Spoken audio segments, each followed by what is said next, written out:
সড়কের অবকাঠামো উন্নয়নে সফলতা থাকলেও সড়ক দুর্ঘটনা রোধে ব্যর্থতা রয়েছে বলে জানিয়েছেন সড়ক পরিবহন ও সেতু মন্ত্রী ওবায়দুল কাদের।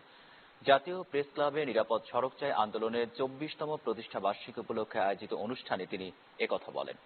অনুষ্ঠানে নিরাপদ সড়ক চাই আন্দোলনের সভাপতি ইলিয়াস কাঞ্চন বলেন, এই আন্দোলনের পথে অনেক চড়াই উতরাই, তবে আন্দোলনের মাধ্যমে সড়ক দুর্ঘটনা কমিয়ে আনার বিষয়ে মানুষের সচেতনতা বেড়েছে বলেও দাবি করেন এই অভিনেতা।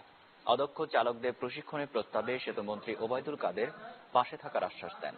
চালকদের সীমিত গতিতে গাড়ি চালানোরও পরামর্শ দেন ওবায়দুল কাদের। বলেন, সড়ক দুর্ঘটনা রোধে শুধু অবকাঠামোগত উন্নয়ন করলেই চলবে না, চালকদের মানসিকতার পরিবর্তন দরকার বলেও মন্তব্য করেন তিনি। সড়ক অবকাঠামো নির্মাণে আমি যতটা সফল, আমি সড়ক দুর্ঘটনা রোধে অতটা সাফল্য দাবি করতে পারি না। ড্রাইভারদের কাছে আমার বিশেষ অনুরোধ যে আপনারা দয়া করে জনস্বার্থে এ সময়ে সতর্কভাবে রাস্তায় গাড়ি চালাবেন।